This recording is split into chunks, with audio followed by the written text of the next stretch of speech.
Oke, baik. Selamat siang semuanya, Bapak Ibu. Apa kabar hari ini? Ya, saya berharap hari ini kita semua dalam keadaan yang sehat. Yang pertama, saya mengucapkan terima kasih atas kehadiran Bapak Ibu karena sudah bersedia hadir untuk memenuhi undangan dalam kegiatan aksi nyata modul 1.1 dan modul 1.4. Bapak Ibu, bahwa saya di sini Francisca Ermina Lestari sebagai calon guru penggerak. Pada kesempatan ini akan mensosialisasikan modul 1.1 berkaitan dengan filosofi KHD. Bapak Ibu tahu KHD kepanjangannya apa? Oke, good. Dan yang kedua modul 1.4 berkaitan dengan budaya positif. Baik, langsung saja saya akan mulai aksi nyata ini. Sudah siap ya semuanya ya? Oke, baik.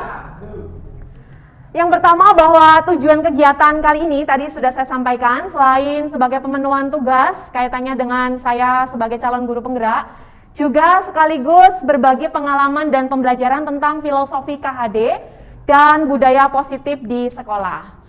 Kemudian yang berikutnya, Bapak Ibu, saya merasa perlu kita semua untuk membuat kesepakatan bersama. Yang pertama adalah satu, berbicara, semua mendengarkan. Apakah setuju? Oke, baik. Nanti sesekali saya juga akan minta Bapak Ibu untuk menyampaikan gagasan atau pendapatnya. Tapi untuk sementara mohon izinkan saya untuk yang menyampaikan informasi. Kemudian yang kedua adalah fokus. Setuju ya Bapak Ibu ya?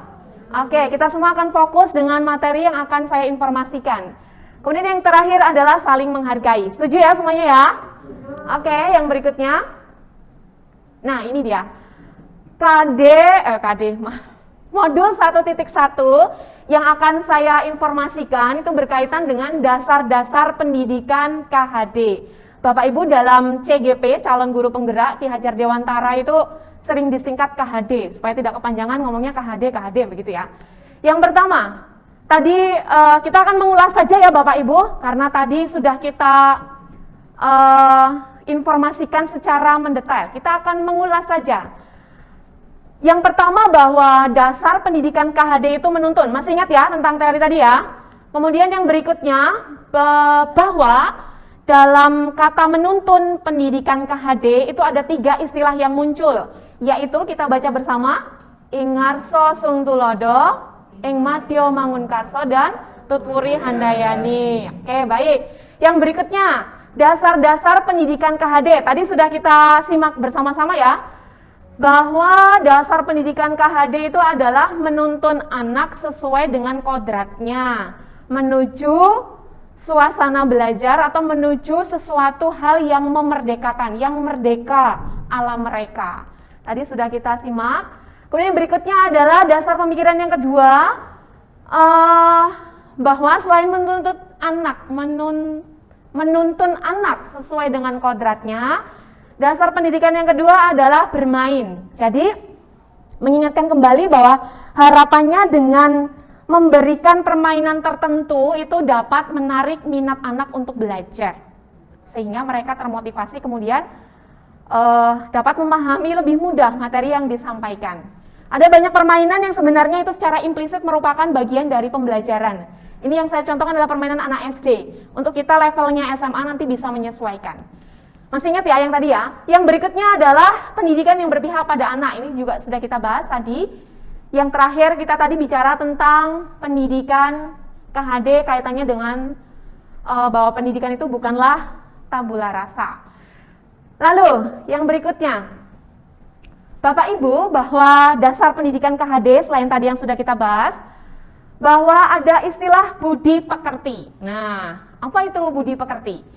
Budi pekerti, watak, karakter adalah bersatunya atau perpaduan yang harmonis antara pikiran, perasaan, dan kehendak atau kemauan, sehingga menimbulkan tenaga atau semangat.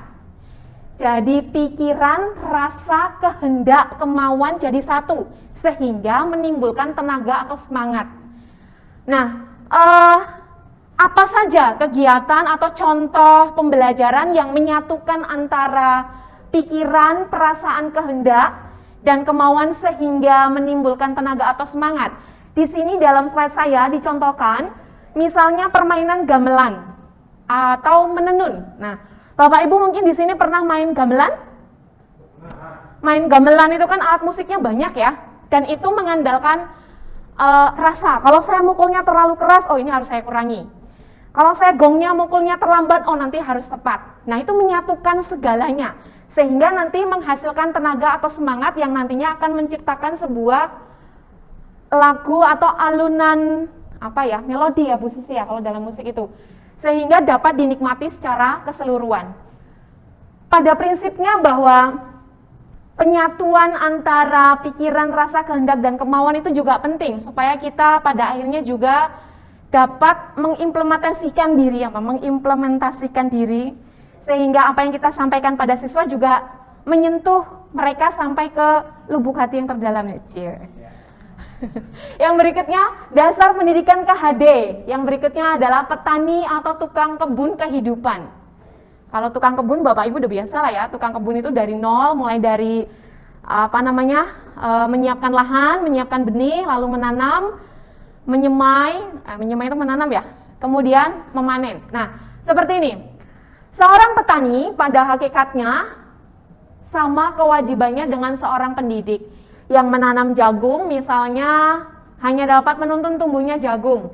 Ia dapat memperbaiki kondisi tanah, memelihara tanaman, memberikan pupuk air, membasmi ulat jamur yang mengganggu hidup tanaman padi, dan lain sebagainya. Ilustrasinya begini. Seorang petani itu hanya bisa merawat, tetapi perkara tanaman itu mau tumbuh atau tidak, itu juga ada faktor lain yang menentukan. Misalnya apa? Kondisi cuaca. Misalnya apa? Hama, tikus, petani masih bisa mengatasi ya. Kalau hama disemprot hama. Bencana alam itu pun tidak terduga. Kalau sama itu terjadi, maka benih tidak akan tumbuh dengan baik. Ilustrasi benih itu adalah siswa-siswa kita. Kita bisa merawat mereka, kita bisa membasmi hama. Kalau mereka misalnya kita sebut nakal misalnya, kita bisa mengarahkan mereka ke hal yang baik. Tetapi akan menjadi apa mereka nantinya, itu juga ada faktor lain yang menentukan atau mempengaruhi. Jadi ilustrasi bahwa guru sebagai petani itu juga menjadi dasar dalam pendidikan KHD. Yang berikutnya, ada pesan kunci dalam filosofi pendidikan KHD. Seperti ini Bapak Ibu.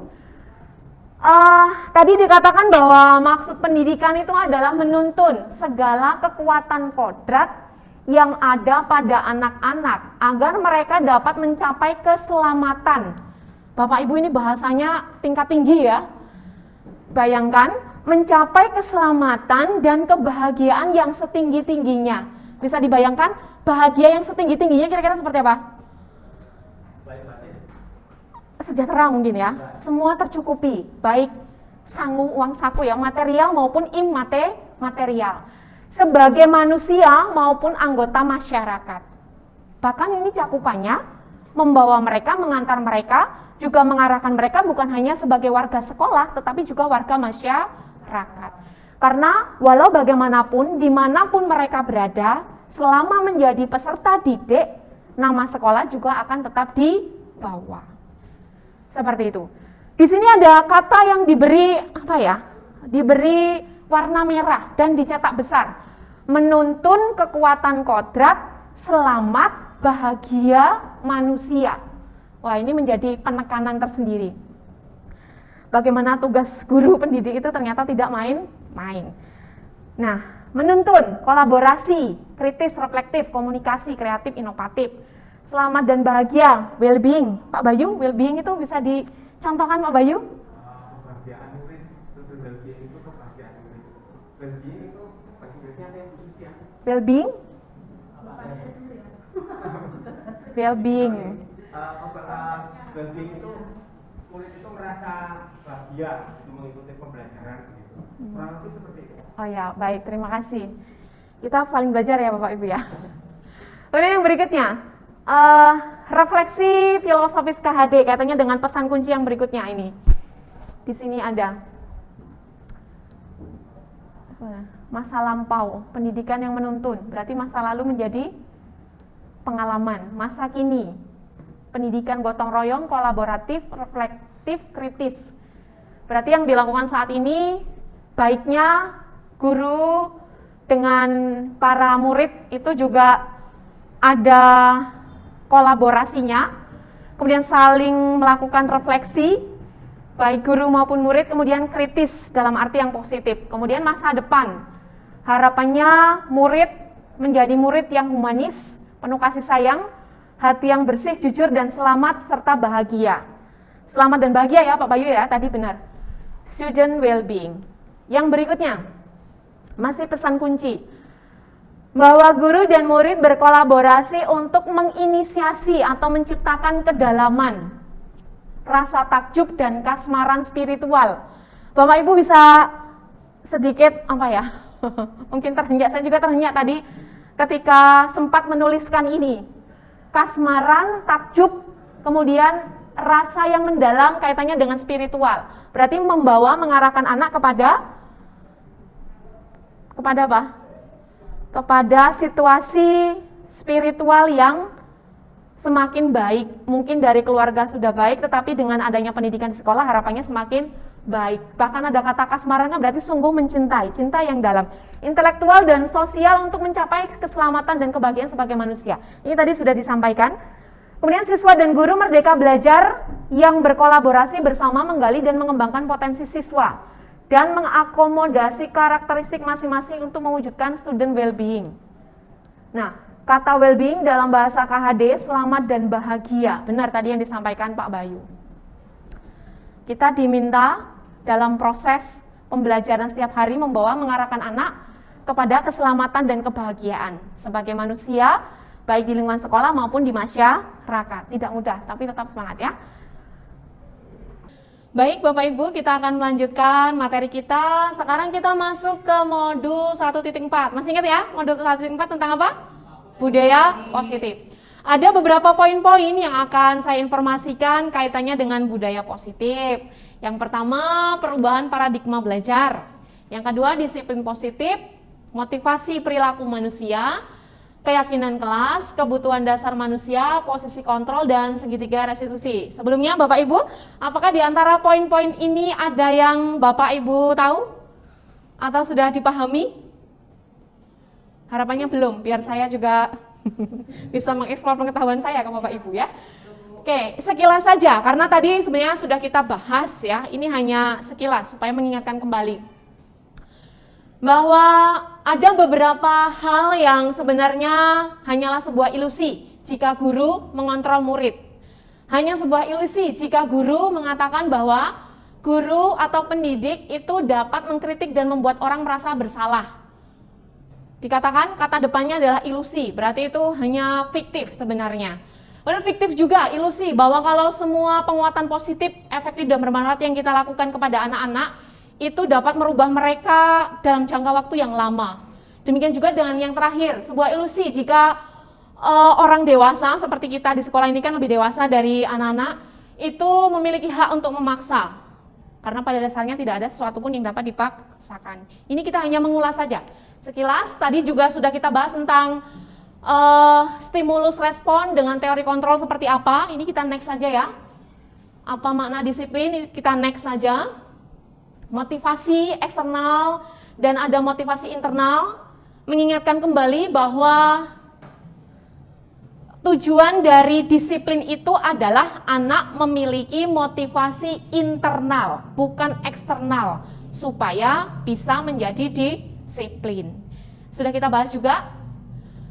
Kemudian antara keyakinan kelas, peraturan kelas juga harapannya nanti dapat dirubah paradigma berpikirnya.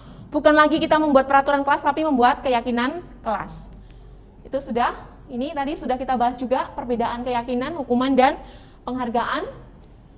Ini juga sudah kita bahas. Ya. Oke. Ada perbedaan antara hukuman dan konsekuensi. Masih ingat ya, ketika ada murid kita yang melakukan sesuatu menurut kita salah, Bapak Ibu mesti ingat bahwa ada pembeda apa respon kita terhadap mereka. Kalau kita menghukum mereka, maka akan misalnya minta mereka mencatat,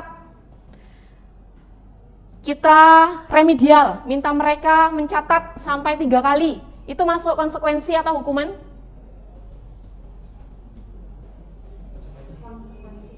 Konsekuensi. Mereka terlambat, kita minta mereka untuk keliling lapangan 3 kali. Hukuman. Bagus. Masih ingat ya bedanya ya? Yang berikutnya ini juga sudah tadi. Nah, sekarang kita akan mempelajari bersama tentang kebutuhan dasar manusia. Bapak Ibu, dalam teori di calon guru penggerak itu saya memperoleh materi tentang bahwa ada 5 kebutuhan dasar manusia. Sebentar. Nyontek ya. 5 kebutuhan dasar manusia ini dikemukakan oleh Dr. William Glasser dalam choice theory. Nah, 5 kebutuhan dasar itu apa? Kita baca bersama-sama. Yang pertama, Cinta kasih. yang kedua, Penguasaan. 3, Kebebasan. 4, Kesenangan. yang kelima. Bapak Ibu tahu survive itu apa? Bertahan.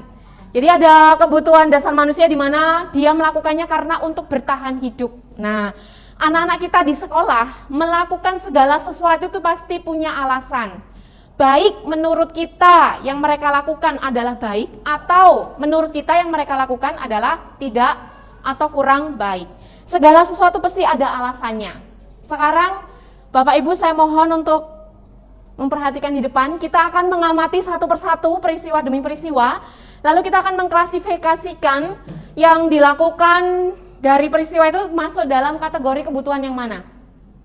Ini ingat ya, nih. Cinta kasih, penguasaan, kebebasan, survive, dan kesenangan. Yang pertama, ibu guru bilang aku tidak boleh bersenandung sewaktu mengerjakan tugas. Katanya kelas harus tenang, tidak ada suara. Padahal kan aku suka dan senang menyanyi. Kebutuhan yang diinginkan, yang dibutuhkan, bukan diinginkan. Kebutuhan yang dibutuhkan anak tersebut apa? Saya ulangi, nih, cinta kasih, penguasaan, kebebasan, survive, kesenangan. Yang mana? Kesenangan. Yang kedua, ibu guru tidak menyampaku hari ini, padahal aku pakai jepit rambut baru loh. Kebutuhan yang dibutuhkan apa? Cinta kasih. Bukan diakui, bukan survive, bukan. Ya, survive. Coba kita ulang. Cinta kasih diterima, penguasaan, kebebasan, kesenangan. Atau kebutuhan akan kesenangan karena dia pakai jepit yang baru, yang mana? Tapi kan ini ibu dia pengen Saya bacakan teorinya ya. Cinta dan kasih sayang atau kebutuhan untuk diterima. Kebutuhan ini merupakan kebutuhan psikologis. Kebutuhan untuk mencintai dan memiliki meliputi kebutuhan akan hubungan dan koneksi sosial. Kebutuhan untuk memberi dan menerima kasih sayang, dan kebutuhan untuk merasa menjadi bagian suatu kelompok. Kebutuhan ini meliputi keinginan untuk tetap terhubung dengan orang lain, seperti teman, keluarga, pasangan hidup, teman kerja, binatang peliharaan, dan kelompok dimanapun kita tergabung. Yang tadi berarti masuk yang mana? Yang kedua? Tidak menyapaku hari ini, masuk ke cinta kasih ya? Cinta kasih ya. Yang ketiga, aku bosan, masa belajarnya cuma gitu-gitu aja, dengerin ibu guru aja? Ya, kebebasan. Aku sebel gambarku tidak rapi, malah ibu guru nunjukin ke teman-temanku di depan kelas. Malu dia berarti. Apa? Ini nih, yang mana? Penguasaan, saya bacakan ya. Penguasaan. Kebutuhan ini berhubungan dengan kekuatan untuk mencapai sesuatu, menjadi kompeten, menjadi terampil, diakui atas prestasi dan keterampilan kita, didengarkan dan memiliki rasa harga diri. Ya, oke, jelas ya. Jadi harapannya kalau nanti anak-anak kita, murid-murid kita itu menyampaikan pendapat alasannya, kita dapat memahami sebenarnya apa yang menjadi kebutuhan dasar mereka. Kalau mereka pengen dipuji ya kita puji. Kalau mereka pada dasarnya pengen kebebasan, mungkin sejenak kita beri kebebasan. Gitu ya, mungkin solusinya ya. Berikutnya. Bapak Ibu, dalam teori CGP saya juga mempelajari 5 posisi kontrol. Bisa dilihat di depan. Nah, 5 posisi kontrol. Kita sebagai guru itu dapat berperan sebagai penghukum, pembuat merasa bersalah sebagai teman, sebagai pemantau, juga sekaligus sebagai manajer terhadap murid-murid kita. Bila mana kita berperan sebagai penghukum, misalnya kita pernah nggak mengatakan atau menyindir anak-anak karena perbuatannya? Kalau pernah, berarti posisi kita adalah sebagai penghukum. Dan itu mengindikasikan bahwa kita sebagai guru masuk kategori guru yang memiliki kontrol identitas gagal. Ini secara teori begitu. Kemudian, kita sambil berefleksi, pernah nggak dengan murid-murid kita mengatakan, seharusnya kamu itu nggak gitu, ibu kecewa dengan kamu yang seperti itu. Kalau pernah, berarti kita secara teori kontrol berperan sebagai pembuat merasa bersalah. Dan itu dalam teori masuk kategori kita saat itu sedang dalam identitas yang gagal. Saya juga begitu sih. Kan nggak hanya pernah sih, sering ya. Karena kita juga karena kelemahan manusiawi kadang kita lepas kontrol ya, apalagi dengan murid-murid yang super ya. Yang berikutnya, pernahkah dengan murid-murid kita mengatakan, masa kamu nggak mau, ingat nggak bahwa dulu kamu pernah dibantu atau pernah saya bantu, atau begini, ayolah lakukanlah untuk ibu kali ini aja. Kalau pernah saat itu, berarti posisi kita adalah sebagai teman untuk murid-murid kita. Dan kategori kontrol kita, kita masuk dalam kategori identitas berhasil atau sukses.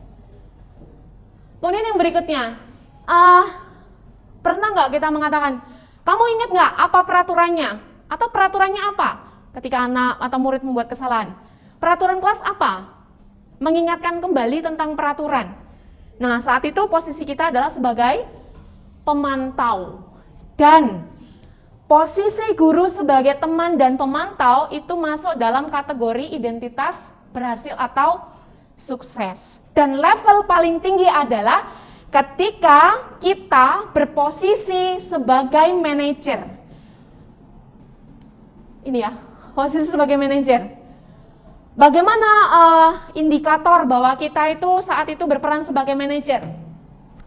Apabila kita mengingatkan kembali tentang keyakinan kelas yang dibuat atau pernah dibuat. Maka pada slide sebelumnya tadi, kita juga mempelajari bedanya peraturan dengan keyakinan. Bedanya peraturan kelas dengan keyakinan kelas. Ketika kelas sudah punya keyakinan kelas, lalu ada murid yang membuat kesalahan, kemudian kita mengingatkan kembali keyakinan kelas, karena kesalahannya itu, maka posisi kita saat itu sebagai manajer. Dan ini level paling tinggi, dan sulit dilakukan. Yang berikutnya adalah restitusi. Bapak Ibu, ini sebenarnya dikuasai oleh guru BK ya, teman-teman kita. Tapi di sini kita juga belajar untuk bagaimana mempraktekkan segitiga restitusi ketika menjumpai anak-anak yang menurut kita bermasalah. Restitusi adalah proses menciptakan kondisi bagi murid untuk memperbaiki kesalahan, sehingga mereka bisa kembali pada kelompok mereka dengan karakter yang lebih kuat. Kata kuncinya adalah memperbaiki kesalahan, kemudian memiliki karakter yang lebih kuat.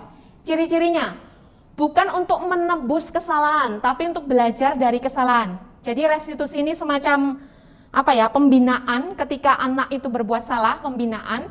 Kemudian anak yang bersalah itu dapat menyadari kesalahannya, kemudian belajar dari kesalahan dan dapat kembali ke komunitasnya dengan karakter yang lebih kuat karena bimbingan-bimbingan kita melalui restitusi. Memperbaiki hubungan, ciri-ciri restitusi ya, tawaran bukan paksaan. Kemudian restitusi itu menuntun untuk melihat ke dalam diri, berarti mengajak anak untuk berefleksi.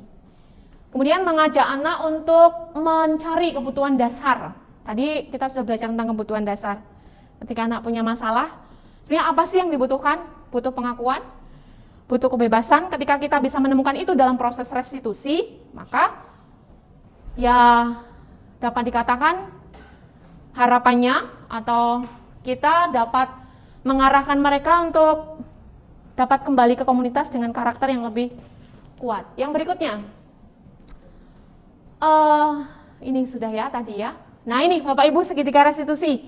Ini bukan hanya milik konseling sekarang tapi juga milik kita bersama. Ketika ada anak yang menurut kita kedapatan salah, praktek segitiga restitusi yang sederhana yang bisa kita lakukan adalah dengan mengajukan beberapa pertanyaan berikut. Ada 3 siklus siklus ya.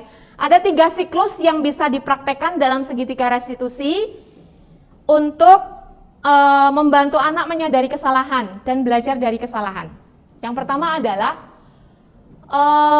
menstabilkan identitas, validasi tindakan yang salah, menanyakan keyakinan. Lalu pertanyaan-pertanyaan diajukan seperti apa? Misalnya begini, ketika ada anak yang berbuat salah, kamu tentu punya alasan kenapa kamu melakukan itu. Coba sekarang, kemukakan apa alasanmu sehingga kamu melakukan itu. Nah, dengan menanyakan hal seperti itu, berarti merupakan 1 dari 3 langkah dalam restitusi. Jadi mengajak anak untuk berpikir, berefleksi, kenapa kamu kok melakukan itu? Kemudian, pertanyaan berikutnya, adakah cara yang lebih efektif untuk mendapatkan yang kamu butuhkan? Adakah cara yang lebih efektif ketika kamu kedapatan selalu terlambat? Adakah cara yang lebih efektif supaya kamu tidak terlambat pada hari berikutnya? Kemudian yang berikutnya, nilai-nilai apa yang telah kita sepakati? Ini kembali ke keyakinan kelas. Karena walaupun bagaimanapun ini ada hubungannya dengan keyakinan kelas yang dibuat bersama di kelas. Maka peran wali kelas sangat penting di sini. Karena wali kelas nanti akan mendasari anak-anak di kelas untuk membuat keyakinan kelas bersama yang nantinya juga berkaitan dengan hal-hal lain. Kemudian, kamu ingin menjadi orang seperti apa? Dari sini nanti kita dapat mengarahkan mereka. Kalau begitu, maka dan sebagainya. Semoga bisa dipahami bahwa ada pertanyaan-pertanyaan yang dapat membawa, mengarahkan mereka, mengajak mereka untuk berefleksi, sehingga dapat menemukan kesalahan, belajar dari kesalahan, dan dapat kembali ke komunitas mereka dengan karakter yang lebih kuat.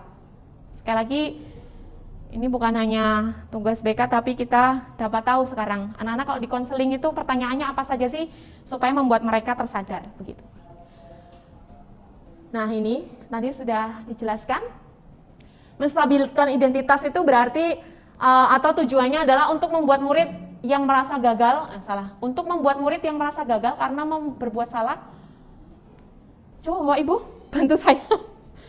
Untuk membuat murid yang merasa gagal karena berbuat salah menjadi positif terhadap dirinya. Oh ya, menjadi positif terhadap dirinya. Berarti kalau kita melakukan segitiga restitusi dengan menstabilkan identitas, tujuannya adalah ini, membuat anak menjadi positif, membuat mereka memiliki atau menyadari nilai positif yang ada dalam dirinya, bukan mengarahkan mereka untuk semakin merasa bersalah atau semakin merasa gagal karena kesalahannya. Kemudian validasi tindakan yang salah, ini tujuannya adalah membantu murid mengenali kebutuhan yang dibutuhkan. Kenapa kok melakukan hal tersebut? Tadi sudah kita bahas ada beberapa macam kebutuhan dasar. Kemudian yang terakhir adalah menanyakan keyakinan. Bapak Ibu, sekian yang dapat saya sampaikan terkait dengan aksi nyata CGP modul 1.1 kaitannya dengan filosofi pendidikan Ki Hajar Dewantara, dan modul 1.4 kaitannya dengan budaya positif. Besar harapan saya sebagai CGP, materi yang saya dapatkan dalam